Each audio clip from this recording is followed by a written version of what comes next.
반갑습니다.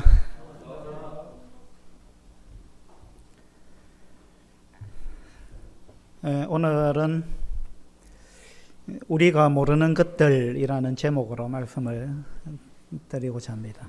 지난번에 지식은 반지름이다, 이런 말씀을 드렸죠. 그러면서 지난번에도 우리가 모르는 것들이 많다, 그런 말씀을 드렸는데, 그때는 우리가 모르는 것들 중에 특별히 내가 빚진 자라는 사실을 모르는 경우가 많다. 그래서 우리는 빚진 자인데 채권자처럼 행동하기도 한다, 이제 그런 말씀을 드렸습니다. 먼저 이야기를 하나 해드리겠습니다. 어떤 여자가 기차를 타기 위해서 기차역의 대합실에서 이제 좀 앉아서 기다리는 시간이 있었는데, 이 여자가 매점에 가서 자기가 좋아하는 과자를 한 봉지를 샀습니다. 그리고 이제 의자에 앉아서 기다리면서 핸드폰을 보고 있는데 옆에 어떤 남자가 앉았어요. 지금은 코로나 때문에 뛰어앉기 이러는데 이제 그때는 그게 아니었는가 봐요. 바로 옆에 이제 어떤 남자가 신사가 앉았습니다. 근데 이제 핸드폰을 이렇게 보다가 곁눈질로 보니까 이 남자가 이 여자가 사온 과자 봉지를 이 남자가 뜯는 거예요. 그 과자 봉지를 뜯어가지고 그 봉지 안에 있는 과자를 먹는 거예요. 그래서 이 여자가 생각할 때, 이 남자 되게 뻔뻔스럽네, 이렇게 생각하고는, 내가 사온 과자인지를 모르나, 이렇게 생각하고는 자기도 빨리 이제 과자 봉지에 손을 넣고 과자를 이제 하나 먹었습니다. 내 것이라는 걸 이제 드러낸 거죠. 그런데 이제 이 남자가 또 먹더라는 거예요. 그래서 내가 먹는 걸 못 봤나 싶어서 이 여자가 또 먹었습니다. 근데 이 남자가 또 먹는 거예요. 그래서 이제 번갈아 가면서 그냥 먹었습니다. 마지막 한 개가 남았어요. 한 개가 남았는데 이 남자가 한 개를 딱 반으로 쪼개가지고는 반을 먹고 반을 딱 남겨놓더라는 거예요. 그러니까 이 여자가 아주 기분이 나빴죠. 이 남자가 되게 뻔뻔스럽네, 이렇게 생각하는데 이제 기차가 들어와 가지고 이제 기차를 탔습니다. 기차를 타고 이제 자리를 앉고 나서 아무리 생각해도 기분이 나쁜 거예요. 어떻게 이렇게 뻔뻔스러운 사람이 다 있나, 그렇게 생각하고는 이제 자기 가방을 열고 휴지를 꺼내려고 가방을 열었는데 그 가방 안에 자기가 산 과자 봉지가 과자가 들어있는 거예요. 예. 그러면 누가 뻔뻔한 거예요? 이 여자가 착각을 했습니다. 자기가 과자 사가지고 옆에다 놔놓은 줄 알았어요. 사실은 자기 가방 안에 넣은 거예요. 근데 이 과자는 사실 남자가 산 거죠. 예. 근데 이 여자가 뻔뻔스럽게 자꾸 먹은 거예요.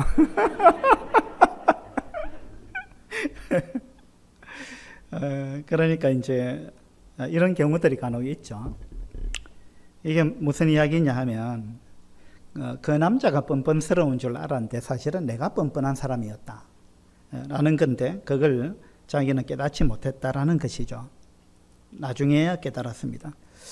나중에라도 깨달았으니까 다행인데, 이걸 나중에도 깨닫지 못하는 경우가 있으니까 이제 문제입니다. 그렇죠? 왜 이런 일이 벌어질까요? 이 여자가, 이 남자가 자꾸 자기가 산 과자를 먹으면은, 이게 내게 아닌가 한번 좀 생각해 봤으면은, 그래가지고 자기 가방을 한번 열어봤으면, 그러면 이제 자기가 뻔뻔하다는 걸 빨리 알아차렸을 텐데, 이 과자가 이 남자 건가 라는 생각을 아예 안 해봤다는 거예요. 왜 아예 안 해봤을까요? 이 여자는 자기를 너무 믿었습니다. 그렇죠? 자기는 틀림없다 이건 내 거다라는 판단, 그 판단이 틀리지 않다. 자기는 분명한 사람이다. 자기는 확실한 사람이다. 라는 이제 생각에 빠져 있었기 때문에 자기를 한번 의심해보지 않았다라는 이야기입니다. 다른 말로 하면 교만했다라는 이야기죠. 또 비슷한 이야기를 하나 더 하자면, 어떤 여자가 시집을 와가지고 이제 행복하게 살고 있는데, 문제는 시어머니가, 이 여자는 주님을 믿는 사람인데 이 시어머니는 주님을 모르는 사람이에요. 그래서 이제 신앙생활 하는데 이 시어머니가 자꾸 핍박을 하는 겁니다. 전도를 해도 이제 먹혀들지가 않죠. 그래서 이제 이 며느리가 참 답답했습니다. 이제 자꾸 핍박을 받으니까. 그래서 이 핍박을 내가 이겨내야지 이러면서 틈만 나면 이제 찬송가를 불렀습니다. 찬송가를 부르면서 이제 자기 마음을 다스렸죠. 내가 이 시험을 이기게 해주세요, 주님. 이렇게 이제 찬송가를 불렀습니다. 근데 어느 날 이제 교회에서 이 집에 신방을 왔습니다. 와가지고 교인들이 이 이제 시어머니한테 전도를 했습니다. 며느님께서 그 시어머니를 위해서 참 늘 기도하고 있습니다. 그래서 하나님을 좀 믿으시는 게 어떻습니까? 하고 물었는데, 이 이제 시어머니가 하는 말이, 우리 며느리가 나를 위해서 기도한다고요? 우리 며느리가 참 왕내숭입니다. 그래서 어느 날 이 며느리가 노래하는 걸 들어봤는데, 맨날 한다는 노래가, 이 시어머니한테 당하지 말고 이기게 해주세요. 예.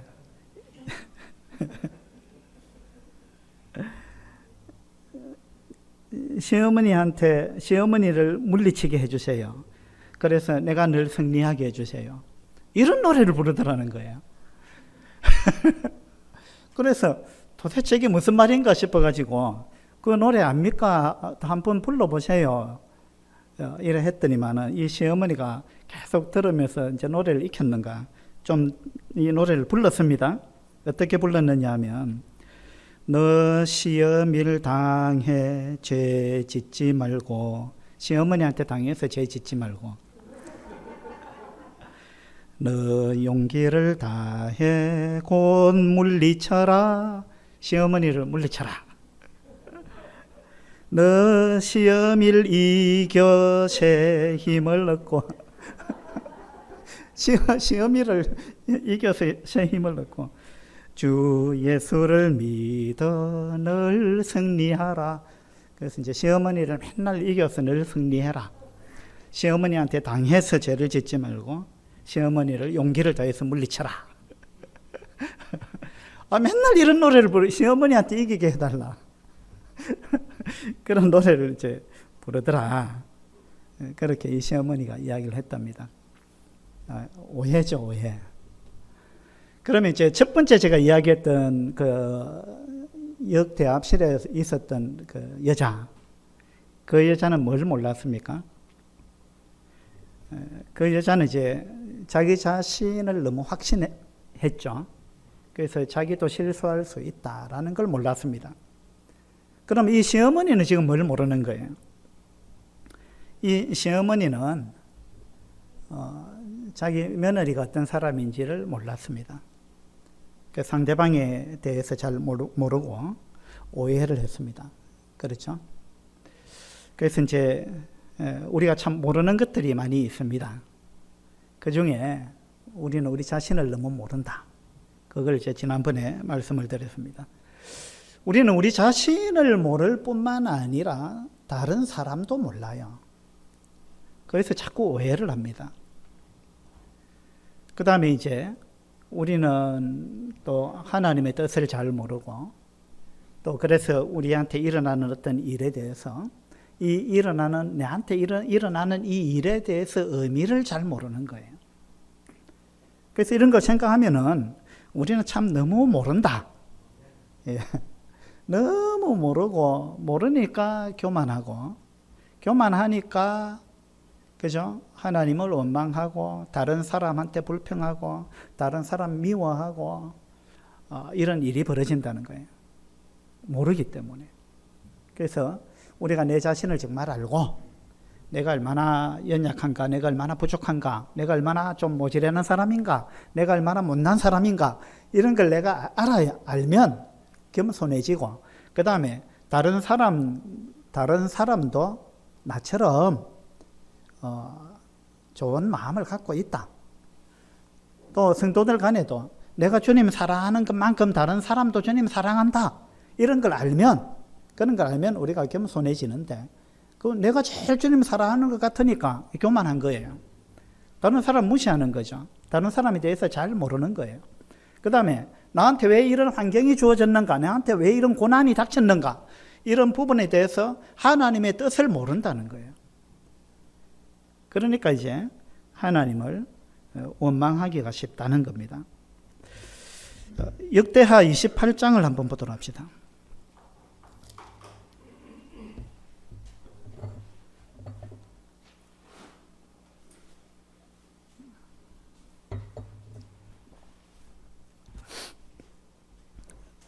역대하 28장 1절입니다. 아하스가 왕위에 오를 때에 나이가 20세라 예루살렘에서 16년 동안 다스렸으나 그의 조상 다윗과 같이 아니하여 여호와 보시기에 정직하게 행하지 아니하고 이스라엘 왕들의 길로 행하여 바알들의 우상을 부어 만들고 또 흰놈의 아들 골짜기에서 분향하고 여호와께서 이스라엘 자손 앞에서 쫓아내신 이방 사람들의 가증한 일을 본받아 그의 자녀들을 불사르고 또 산당과 작은 산 위와 모든 푸른 나무 아래에서 제사를 드리며 분향하니라. 그러므로 그의 하나님 여호와께서 그를 아람 왕의 손에 넘기심에 그들이 쳐서 심히 많은 무리를 사로잡아 다메섹으로 갔으며 또 이스라엘 왕의 손에 넘기심에 그가 쳐서 크게 살육하였으니. 여기 이제 남유다의 아하스 왕이 어떠했는가 이런 부분을 소개해 주고 있습니다. 이 아하스는 남유다의 12대 왕이었습니다. 이 아하스는요, 왕이 되고 나서 처음부터 끝까지 아주 악을 행했던 그런 아주 악한 왕이었습니다. 그래서 아하스가 왕위에 오르고 나서부터 아하스는요, 우상을 숭배했습니다. 그리고 남유다 나라 전체가 우상 숭배에 빠지도록 만든 그런 악한 왕이었습니다. 심지어는 이 아하스가 자기 아들을 불 가운데로 지나가게 했다. 불살랐다. 3절 끝에 그렇게 나오죠. 불살랐다. 이건 뭐냐면 자기 아들을 불태워서 우상에게 바쳤습니다. 제물로 바쳤다 이 말이에요.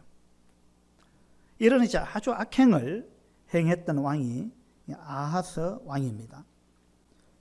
4절에 보면 또 산당과 작은 산 위와 모든 푸른 나무 아래에서 제사를 드리며 분향하니라. 하나님께 제사를 드린 게 아니에요. 우상에게 제사를 드리고 분향했다. 향을 사르고 우상 앞에서 기도했다. 이런 이야기죠. 이렇게 했기 때문에 5절에 보면 그러므로 이랬죠. 그러므로 이 아하스 왕이 이런 식으로 아주 우상 숭배에 빠져가지고 하나님을 등지고 악을 행했기 때문에 그래서 하나님께서 어떻게 하셨느냐 하면 5절에 보니까 아람 군대를 보내가지고 이 남유다를 치게 했습니다. 징계를 했다 이 말입니다. 그 다음에 아람 군대만 보낸 것이 아니고 북이스라엘 군대를 보내가지고 그가 쳐서 크게 살육했다 이렇게 나오죠. 이런 식으로 하나님께서 그를 징계를 하셨습니다. 그런데 이때 활동했던 선지자가 이사야 선지자거든요. 그 이사야 선지자가 이때 어떻게 아하스 왕 앞에서 이야기를 했는가 이런 부분을 이사야서를 통해서 우리가 알 수 있는데 이사야서에 보면 이사야 선지자가 아하스 왕 앞에 와가지고 왕이시여 저 아람 군대를 두려워하지 마세요. 그리고 북이스라엘 저 군대를 절대 두려워하지 마세요. 이것은 하나님께서 지금 왕을 징계하시는 거니까 이 왕은 이 징계를 달게 받아야 됩니다.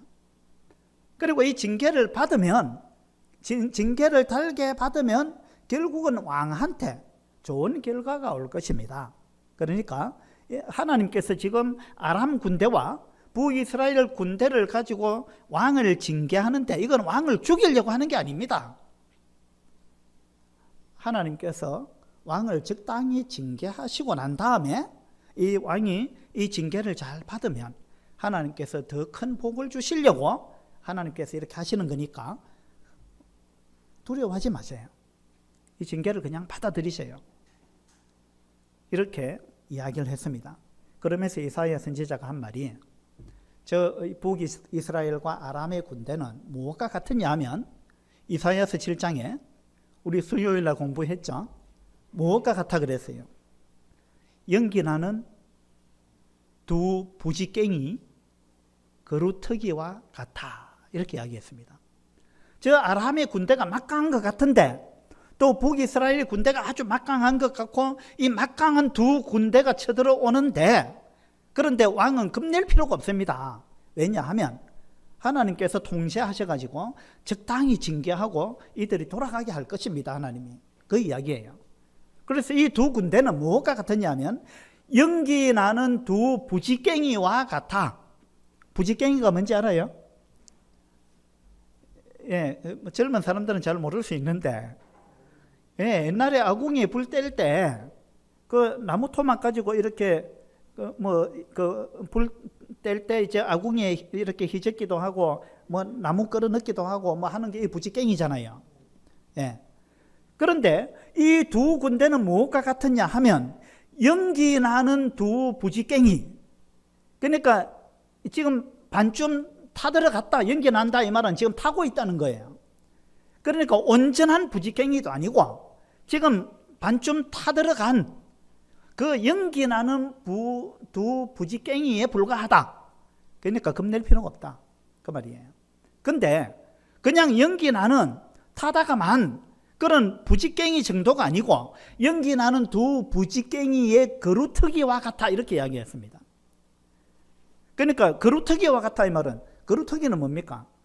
나무를 자르면 밑에 남는 게 거루터기인데, 그러면 연기 나는 두 부지깽이 거루터기와 같아, 이 말은 이 온전한 부지깽이가 아니고 부지깽이가 다 타들어가가지고 조금밖에 안 남았다, 지금 거루터기처럼 조금밖에 안 남았다, 그 이야기예요. 그러니까 이 군대는 힘을 못 쓰니까 겁낼 필요가 없습니다, 이렇게 이야기했습니다. 이 이야기를 듣고 아하스 왕이 어떻게 했습니까? 이사야 선지자의 말을 들었습니까? 안 들었어요. 아하스 왕이 안 듣고는 겁을 먹었습니다. 그 두 군대에 엄청난 겁을 먹었습니다. 그래가지고 어떻게 했느냐 하면 아하스 왕이 아수르 왕한테 원군을 요청합니다. 아수르 왕한테 당신 나라 군대가 빨리 좀 와가지고 우리를 도와줘야 되겠습니다. 저 지금 두 군대가 연합해서 쳐들어오는데 우리는 당할 힘이 없으니까 아수르 왕한테 당신 군대를 빨리 파송해가지고 나를 좀 도와주세요, 이렇게 원군을 요청했습니다. 이거 뭐냐 하면 아하스 왕이 이사야 선지자의 말을 안 들었다, 이 말이에요. 이사야 선지자의 말을 안 들었다, 이 말은 하나님께서 나한테 어떻게 하실 것이라는 그 이사야 선지자의 말에 대해서 불신했고 하나님에 대해서도 불신했다, 이런 이야기입니다. 그렇죠? 그래서 이제 그 결과 어떻게 됐습니까? 사실은요, 열왕기하하고 이거 종합해서 보게 되면 아수르 군대가 늦게 왔어요. 늦게 오는 바람에 아수르 군대가 도착할 때 좀 돼서, 아수르 군대가 사실은 도착해가지고 아람을 먼저 쳤거든요. 그리고 아람을 치고 나서 유다에 오니까 이 사실은 유다에서는 이 전쟁이 끝나버린 거예요. 그래가지고는 이제 두 군대가 전쟁을 끝내고 돌아갔습니다. 하나님께서 완전히 그냥 이 남유다를 멸망시킬 마음을 하나님은 갖지 않았어요. 적당히 혼내고자 했던 거죠. 그렇게 해서 전쟁을 끝냈습니다. 끝내고 돌아갔는데 그 결과는 여기 28장에 보면요. 5절에 보면 5절 끝에 이스라엘 왕의 손에 넘기심에 그가 쳐서 크게 살육했다.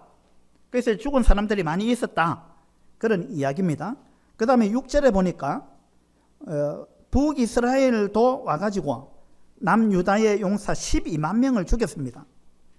그리고 그뿐만 아니라 8절에 보면 이스라엘 자손이 그들의 형제 중에서 그들의 아내와 자녀를 합하여 20만 명을 사로잡아 북이스라엘로 끌고 갔습니다. 이런 일이 일어났습니다. 그런데 아수르는 도움이 안 됐어요. 아수르는 도움이 안 됐습니다. 그 다음에 16절을 한번 보도록 합시다. 16절에 보니까 그때에 아하스 왕이 아수르 왕에게 사람을 보내어 도와주기를 구하였으니 이는 에돔 사람들이, 자 아까는 아람하고 북이스라엘이 쳐들어왔습니다. 이번에는 에돔 사람들이 쳐들어온 겁니다. 이는 에돔 사람들이 다시 와서 유다를 치고 그의 백성을 사로잡았음이며 블레셋 사람들도 쳐들어왔다.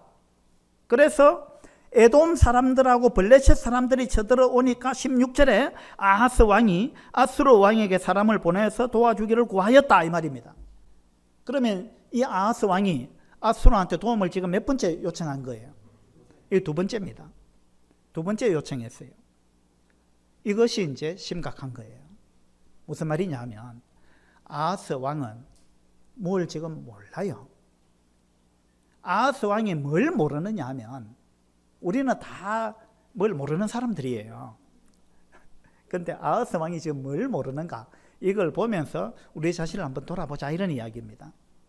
아하스 왕이 첫 번째로 모르는 게 뭐냐 하면 자기 죄 때문에 북이스라엘과 아람이 쳐들어왔다라는 사실을 모르는 거예요. 자기 죄 때문에. 그리고 자기가 이와 같은 일을 한 번 당했음에도 불구하고 또 하나님 앞에 굴복하지 않고 계속해서 우상 숭배를 하고 선지자의 말을 안 듣고 하나님 말을 안 듣는다 이 말이에요. 하나님 앞에 엎드리지 아니하니까 하나님께서 다시금 이번에는 에돔 사람들하고 블레셋 사람들을 보냈습니다.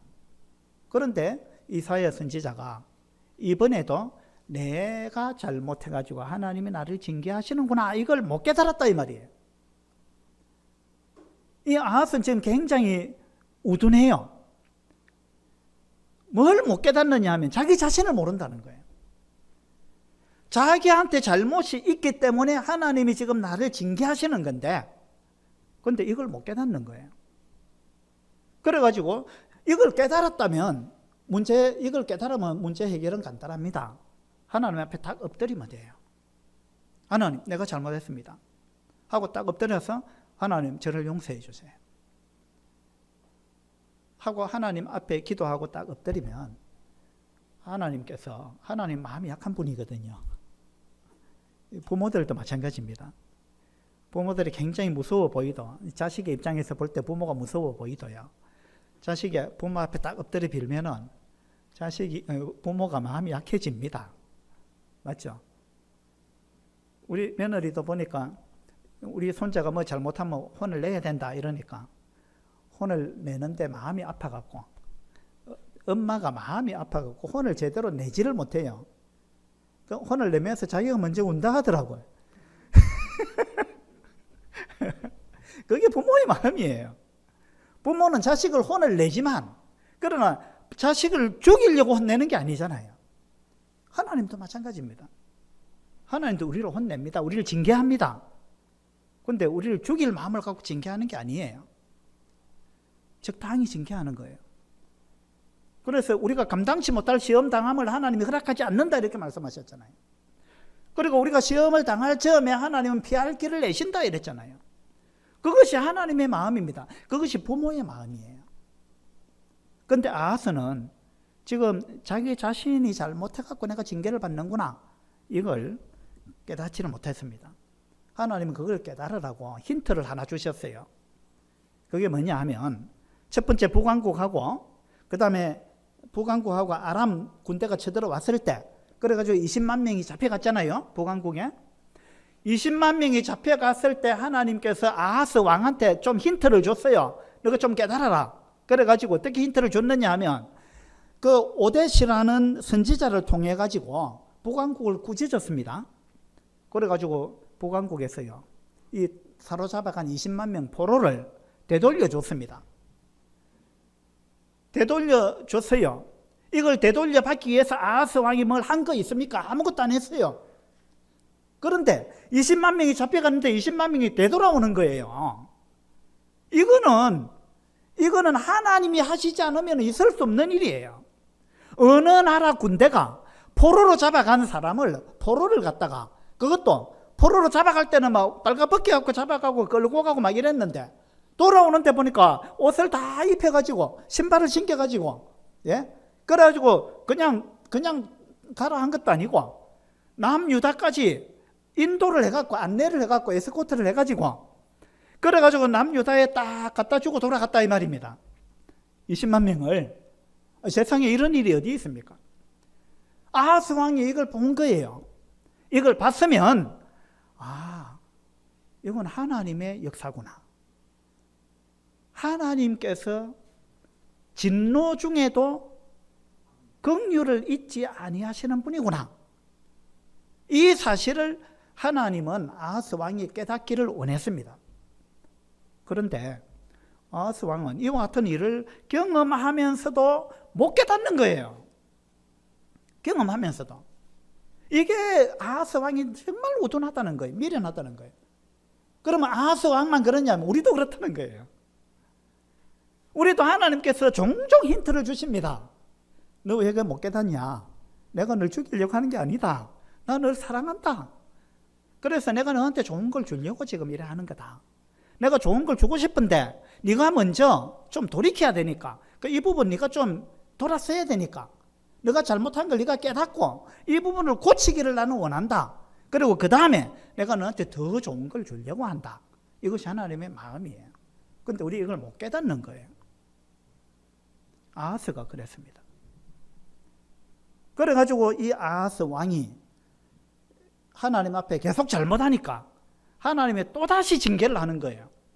이번에는 블레셋하고 에돔 사람을 보내가지고 징계를 합니다. 그러면 이제 하나님이 이렇게 두 번째 징계를 하니까 아하스 왕이 첫 번째는 좀 못 깨달았다 하더라도 이런 일이 또 벌어지면 그때는 좀 정신을 차리고 깨달아야 될 거 아니에요. 아, 이거 내가 잘못해서 이렇게 된 거구나. 이걸 깨달아야 될 거 아니에요. 그런데 아하스 왕이 어떻게 했습니까? 22절을 한번 보도록 합시다. 22절입니다.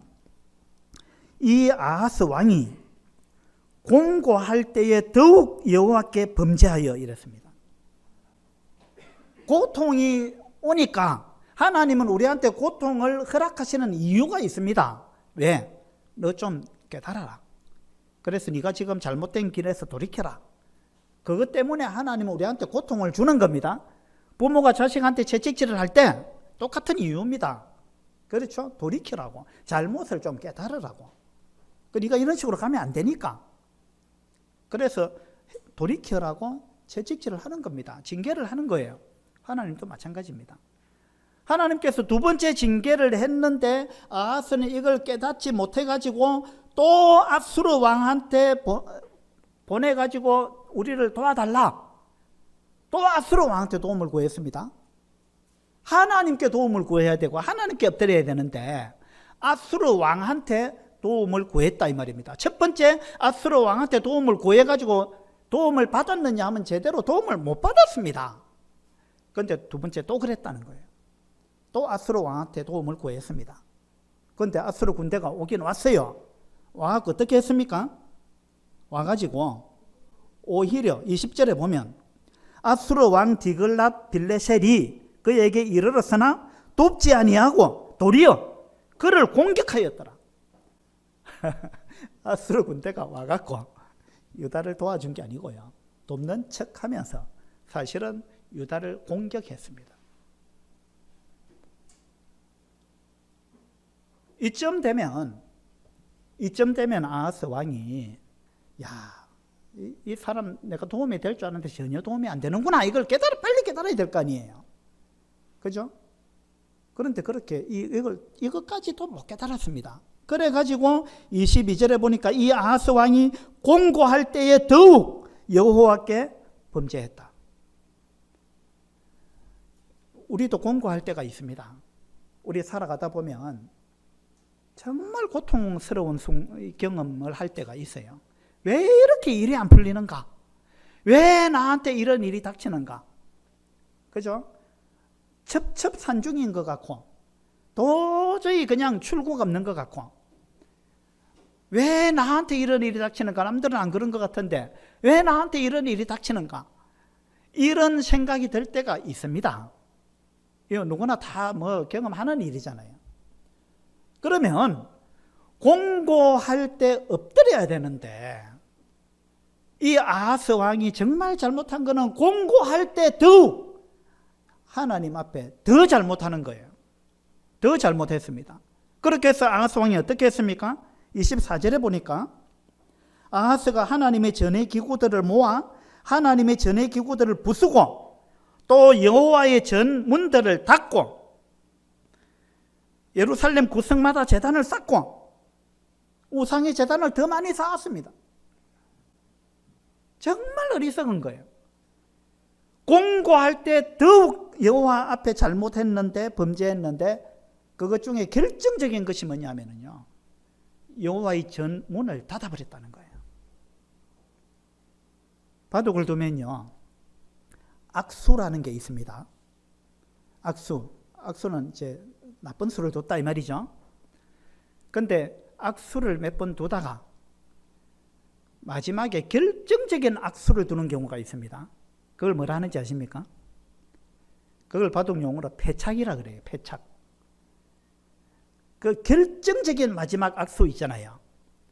그 악수를 패착이라 그러는데 패할 패자 그리고 착은 이제 착수한다 놓는다 이 말이죠. 그럼 이 돌을 딱 놓았을 때 그때 이미 끝났다 이 말입니다. 그걸로 인해서 끝났다. 넌 바둑 졌다 끝났다 이 말입니다.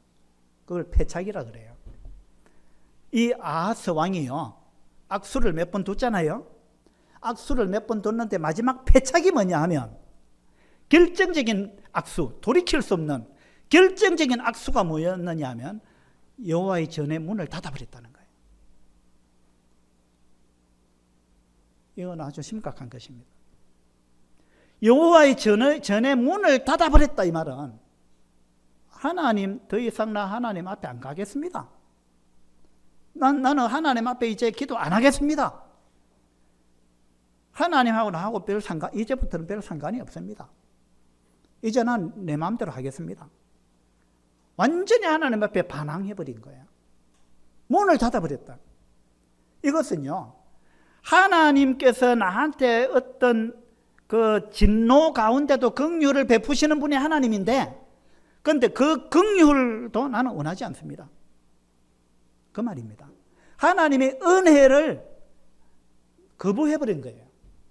하나님께서 은혜를 베풀 통로를 막아버린 거예요. 이제 물 건너갔다 이런 말 하죠. 그와 같은 거예요. 아하스는 결정적인 실수를 해버렸습니다. 이것이 뭐냐면 여호와의 전 문을 닫았습니다. 29장에 보면요 그것을 조금 더 자세히 설명했는데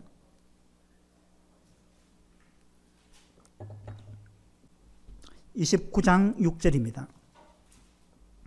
우리 조상들이 범죄하여 우리 하나님 여호와 보시기에 악을 행하여 하나님을 버리고 얼굴을 돌려 여호와의 성소를 등지고 이 패착입니다. 이런 걸 지금 설명해 주고 있습니다.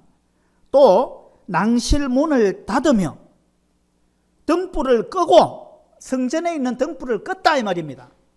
완전히 그냥 성전 이제 나하고 상관없다 이 말입니다. 등불을 꺼버렸다. 등불을 껐다 이 말은 하나님께서 나한테 어떤 빛을 비춰주시는 거 나 그거 거부한다 이 말입니다. 하나님으로부터 오는 빛을 나는 받지 않겠습니다 이 말이에요. 등불을 끄고 성소에서 분향하지 아니하며, 성소에서 분향하지 않았다 이 말은 하나님께 기도 안 했다 이 말이에요. 하나님한테 나 이제 기도 끝났습니다. 그 전에도 기도 안 했지만 그 전에 어디 기도했습니까? 우상 앞에 가서 기도했어요. 그런데 하나님은 돌이키기를 원했습니다. 기다렸습니다. 그런데 분향하지 아니하며 이스라엘의 하나님께 번제를 드리지 아니함으로 이랬죠. 이것이 아하스 왕이 정말 하나님 앞에서 잘못한 것입니다. 그래서 아하스 왕이 모르는 게 있는데, 첫 번째는요, 왜 이와 같은 고난이 자기한테 닥쳤는가, 이걸 몰랐습니다. 자기 죄 때문에, 자기가 잘못해서 하나님이 나한테 이렇게 징계하신다, 이걸 첫 번째 몰랐습니다. 두 번째, 아하스 왕이 몰랐던 것은요, 지금 북이스라엘이 쳐들어오고 또 아람이 쳐들어오고 블레셋이 쳐들어오고 에돔이 쳐들어오고 이래 하는 것이 하나님이 하신다라는 걸 몰랐어요. 하나님이 이렇게 하고 있다. 다시 말해서 북이스라엘은 하나님의 손에 들린 채찍이다 라는 걸 몰랐습니다. 부모가 채찍을 들고 자녀를 때리잖아요. 그러면 정말 어린 애들은요, 이 채찍을 미워합니다. 맞죠? 채찍이 자기를 때린다 생각해요. 우리 집 고양이도 그래요.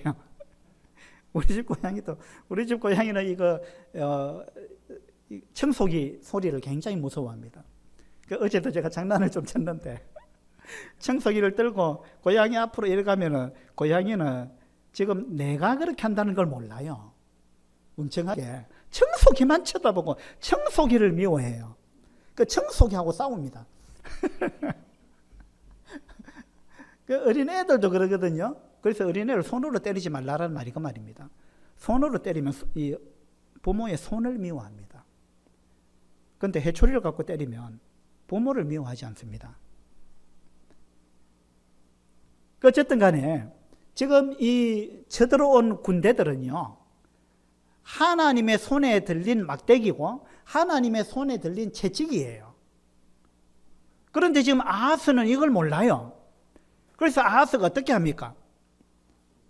이 쳐들어오는 사람들하고 싸우고 그 뒤에 있는 하나님의 손을 못 보는 거예요. 그래서 쳐들어오는 그 군대를 미워합니다. 그 군대와 싸웁니다. 그죠? 그리고 그 환경에 대해서 불평합니다. 내한테 왜 이런 환경이 닥쳤는가? 그 이면에 있는 하나님의 손을 모르는 거예요. 우리도 그럴 때가 얼마나 많습니까? 우리한테 어려움이 닥치면은요, 그 이면에 있는 하나님의 손을 봐야 되는데, 그런데 우리는 그 환경만 쳐다보고 그 사람만 쳐다봅니다.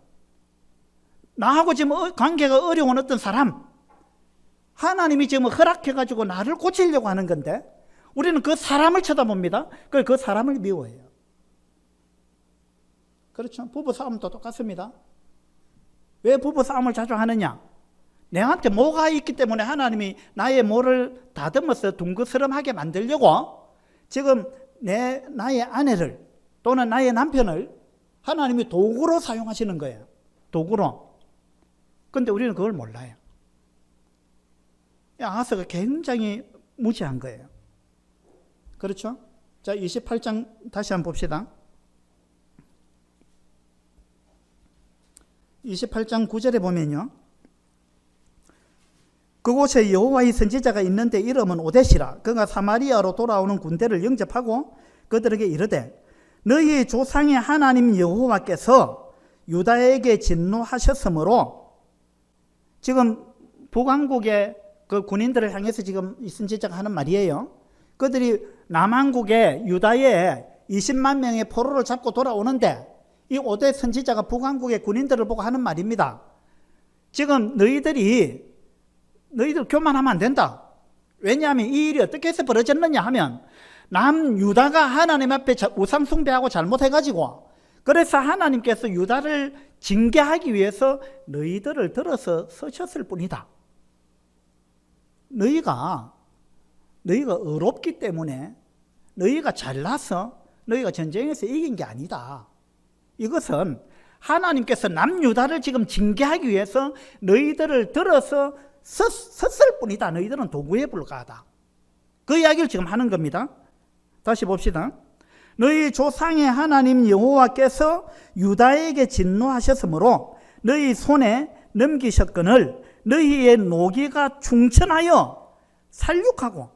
자, 하나님이 남유다에게 진노해가지고 너희 손에 넘겼다. 이 말은 너희를 하나님이 도구로 썼는데 너희는 착각을 해가지고 너희의 노기가 충천했다.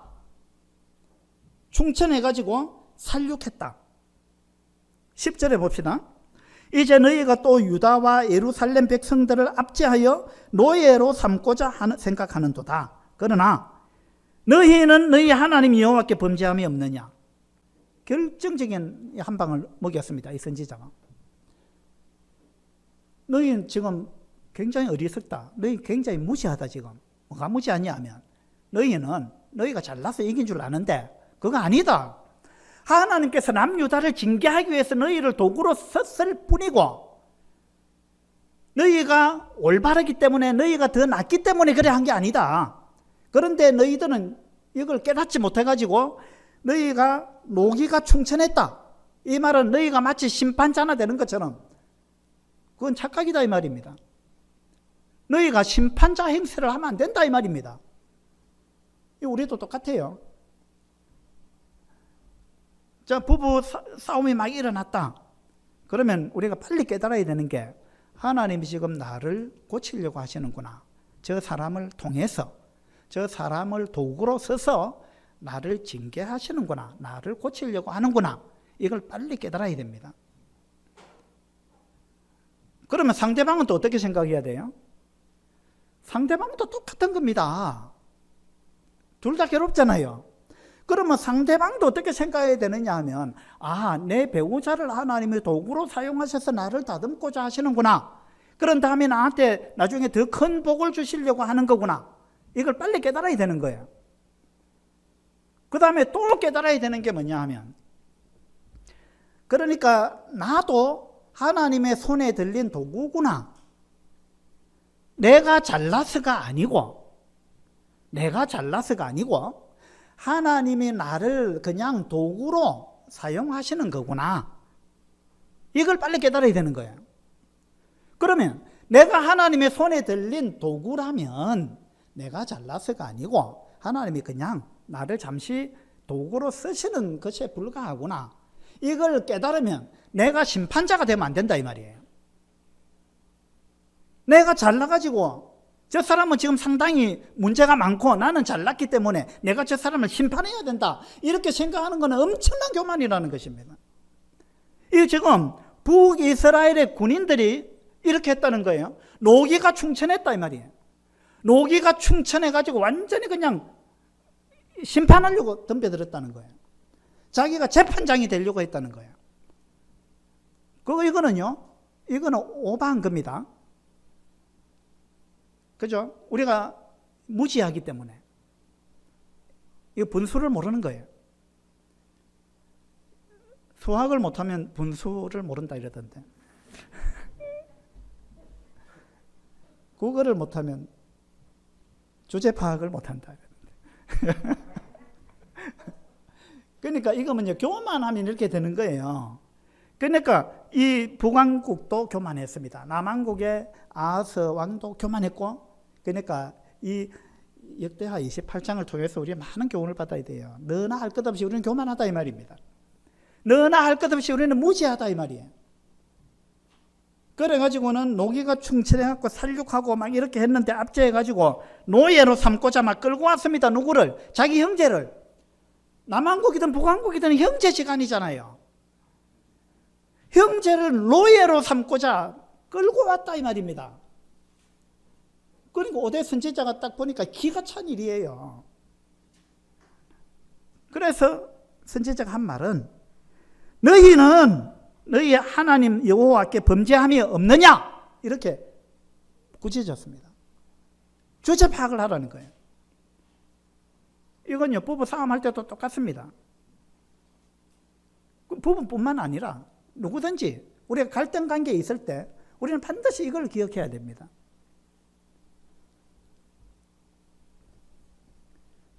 그래서 우리는 이와 같은 사실들을 잘 모르죠. 무지한 겁니다.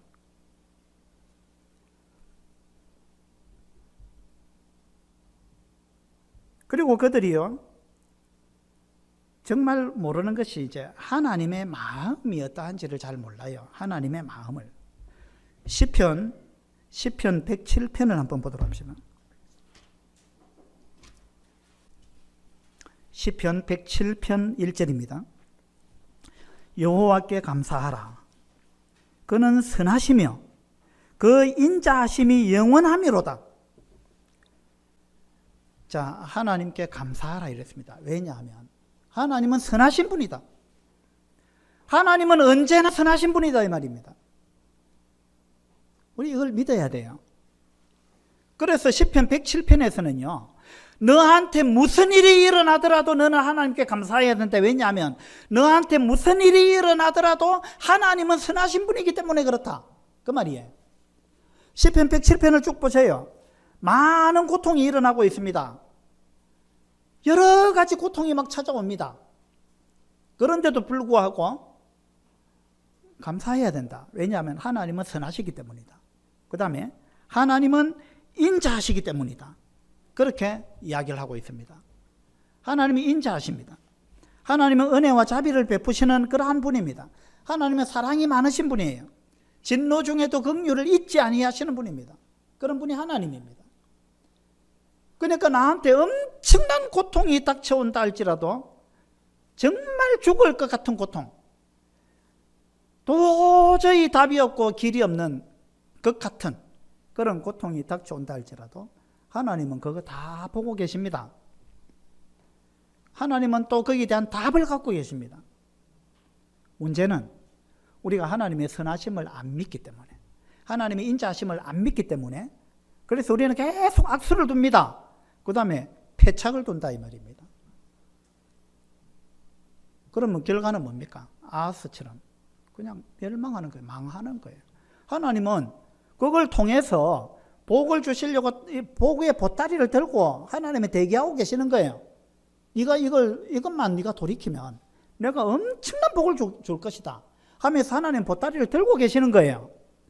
근데 우리는 하얀 보따리만 좋아하거든요. 근데 하나님은 검은 보따리를 많이 갖고 계세요. 그러니까 뭐냐 하면 우리는 검은 보따리를 보면 그 안에 안 좋은 게 들었을 것이다 이렇게 생각합니다. 근데 그렇지 않아요. 하나님은 그 뒤에 그 검은 보따리 안에 많은 복을 하나님은 갖고 계십니다. 우리한테 주려고 준비해 놓고 계시는 거예요. 그런데 아하스처럼 하게 되면 우리는 그 복을 받지 못합니다. 시편 107편에 10절을 보세요. 사람이 흑암과 사망의 그늘에 앉으며 공고와 쇠사슬에 매임은, 자, 흑암과 사망의 그늘에 앉았다. 이 말은 완전히 죽을 것 같아 그 말입니다. 사망의 그늘에 앉았다. 와, 이러다가 내가 죽는구나. 이런 느낌이 들 정도로 엄청난 고통 가운데 들어왔다 이 말입니다. 이건요, 자기가 계속 악수를 두기 때문에 이렇습니다. 그 다음에 18절도 보세요. 그들은 그들의 모든 음식물을 싫어하게 되어 사망의 문에 이르렀도다. 그러니까 정말 막 밥맛이 없다 이 말입니다. 모든 음식물을 싫어하게 되었다. 밥맛도 없고 밥 먹어도 넘어가지도 않고, 그죠? 완전히만 죽을 것 같은 그런 상황, 사망의 문에 이르렀다. 이렇게 이야기하고 있습니다. 그 다음에 26절에 보면 그들이 하늘로 솟구쳤다가, 이제 바다 가운데 배를 타고 있는데 광풍이 일어나가지고 막 배가 하늘로 솟구쳤다가 깊은 곳으로 막 떨어지고 그 위험 때문에 그들의 영혼이 녹는도다 이랬습니다. 그들의 영혼이 녹는다. 영혼이 녹는다. 무슨 표현이겠어요? 정말 이제 아무런 답이 없다. 정말로 완전히 절망 가운데 빠졌다. 용기가 다 사라졌다. 어떤 활력을 다 잃어버렸다. 이런 상태입니다. 그런데 이런 게 자기가 악수를 두기 때문에 이런 일이 닥칩니다. 그런데 하나님이 왜 이렇게 하시느냐. 10절을 다시 보겠습니다. 10절에 사람이 흑암과 사망의 그늘에 앉으며 공고와 쇠사슬에 매임은 하나님의 말씀을 거역하며 지존자의 뜻을 멸시함이라. 그러므로 그가 고통을 주어 그들의 마음을 겸손하게 하셨으니. 겸손하게, 목적은 여기 있습니다. 우리를 겸손하게 만들고자, 우리의 교만을 꺾고자. 그래서 하나님은 이와 같은 것을 허락하십니다. 그러면 이 문제가 어떻게 하면 해결이 됩니까? 간단하죠. 하나님은 우리를 낮추기 위해서, 우리의 교만을 꺾기 위해서, 우리로 하여금 겸손하게 하기 위해서 이와 같은 고난을 주셨으니까 우리가 교만을 버리고 겸손해지면은 이 고난은 끝나는 겁니다. 엎드리면 돼요. 그죠? 근데 고난이 길어지는 이유가 뭐냐? 엎드리지 않기 때문에, 자기의 고집을 꺾지 않기 때문에, 그리고 늘 자기가 잘났다, 자기가 잘했다는 그 고집을 꺾지 않고 그 교만, 그 착각, 거기서 그걸 내려놓지 않기 때문에. 그러니까 이 고통의 시간이 길어지는 거예요. 이스라엘 백성이 왜 광야에서 40년 동안 광야 생활을 했습니까? 그들이 이 자아가 꺾이지 않았기 때문에, 교만이 꺾이지 않았기 때문에. 그래서 우리가 하나님 앞에 겸손하게 엎드려서, 하나님, 이거 내 잘못입니다. 하나님, 저를 긍휼히 여기셔서 저를 살려주세요 하고 하나님께 엎드려야 됩니다. 13절에 보세요. 이에 그들이 그 환난 중에 여호와께 부르짖음에 그들의 고통에서 구원하시되 흑암과 사망의 그늘에서 인도하여 내시고 그들의 얽어맨 줄을 끊으셨도다. 여호와의 인자하심과 인생에게 행하신 기적으로 말미암아 그를 찬송할지로다. 기적이 일어난 거예요. 기적이 일어났다. 이 무슨 말이냐 하면, 하나님 앞에서는, 하나님 입장에서 보면 기적이 아니죠. 그런데 우리 입장에서 보면 이건 기적입니다. 무슨 말이냐면, 완전히 답이 없는 사면초가 가운데 들어가가지고 음식이 맛도 없고 싫어지고 내가 죽을 것 같고 사망의 문에 이르렀다 그랬잖아요. 완전히 이제 끝장났구나 이렇게 생각했는데 이게 회복이 됐잖아요. 그러니까 이게 기적입니다. 그죠? 하나님은 이걸 예비해 놓고 계세요. 우리가 볼 때는 답이 없습니다. 그런데 하나님은 답을 갖고 계십니다. 답은 하나님한테 있습니다. 다른 어떤 곳에 답이 없어요. 아수르한테 도움을 요청했는데 답이 없습니다. 아수르가 와가지고 도와준 게 아니고 오히려 더 공격했습니다. 모든 답은 하나님한테 있는 거예요. 하나님한테 엎드려야 되는 거예요. 그래서 그들이 그 환난 중에 여호와께 부르짖음에 하나님께서 기적을 일으켰다. 그 모든 얽어맨 걸 다 끊었다. 하나님이 엎드림에 그죠? 이게 중요한 거예요. 엎드려야 됩니다. 근데 아하스 왕은 보세요. 하나님 앞에 엎드리는 거 이거 안 했습니다. 오히려 반대로 갔습니다. 성전문을 닫아버렸어요. 완전히 반대로 간 겁니다. 이게 이제 패착을 뒀다는 거예요. 성전문을 닫아버렸습니다. 우리가 공부할 때 어떻게 해야 될 것이냐? 우리한테 고통이 왔을 때 우리가 어떻게 해야 될 것이냐? 라는 것에 대한 해답을 이 시편 107편과 역대하 28장에서 우리한테 아주 정확한 해답을 주고 있습니다. 여러분 지금 고통 가운데 있습니까? 답이 없는 것 같습니까? 죽을 것 같습니까? 그러면 여러분이 해야 될 것 단 하나밖에 없어요. 뭐냐 하면, 이게 내 잘못이구나. 내한테 문제가 있구나. 내가 교만하구나. 이걸 빨리 깨닫고 하나님 앞에 엎드려야 됩니다. 겸손해야 됩니다.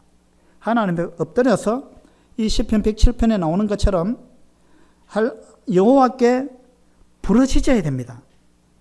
기도해야 됩니다. 그리고 하나님께서는 답을 갖고 계시구나 라는 것을 알아야 됩니다. 그리고 하나님이 나한테 징계하시는구나. 하나님이 나를 죽이려고 하시는 게 아니구나. 징계하시는구나. 그리고 하나님은 진노 중에도 긍휼을 갖고 계시는 분이구나. 그리고 하나님은 이 검은 보따리 안에 잔뜩 복을 담아가지고 나한테 주시려고 지금 기다리고 계시는구나. 이걸 깨닫고 믿고 하나님 앞에 엎드려야 되고 하나님 앞에 기도해야 되는 거예요. 그래서 지금 현재 고통 중에 있으면은 여러분 빨리 하나님 앞에 엎드리셔요. 모든 원인은 자기한테 있습니다. 그 다음에 지금 현재 고통이 없습니까? 그러면 일단 기뻐하십시오. 그러나 언제 우리한테 이런 일이 공고함이 닥칠지 모릅니다. 형통할 때는 기뻐하고 또 공고할 때는 생각하라 이랬습니다. 이걸 생각해야 돼요. 그래서 하나님 앞에 엎드리는 그런 여러분들이 되기를 바랍니다. 계속해서 아하스처럼 악수를 계속 두다가 패착을 두는 그런 어리석은 사람들이 안 되기를 바랍니다. 기도합시다. 아버지 하나님, 역대하 28장과 시편 107편을 통해서 아버지 하나님께서 우리에게 교훈을 주셔서 감사합니다. 우리는 참 무지하고 미련하고 어리석고 고집이 세고 교만한 이러한 자들입니다. 이것을 하나님께서 꺾기 위해서 고난을 허락하시는 것을 오늘 말씀을 통해서 들었습니다. 우리에게 고난이 있을 때 이 고난은 위장된 축복이라는 사실을 기억할 수 있도록 도와주시고, 그래서 우리가 하나님 앞에 엎드릴 수 있도록 해 주시기를 바랍니다. 아하스 왕처럼 악수를 연거푸 두지 않도록, 그리고 패착을 두는 그런 어리석음에 빠지지 않도록 우리를 붙드시고 지켜주시기를 바랍니다. 감사드리며 우리 주 예수 그리스도 이름으로 기도드립니다. 아멘. 수고하셨습니다.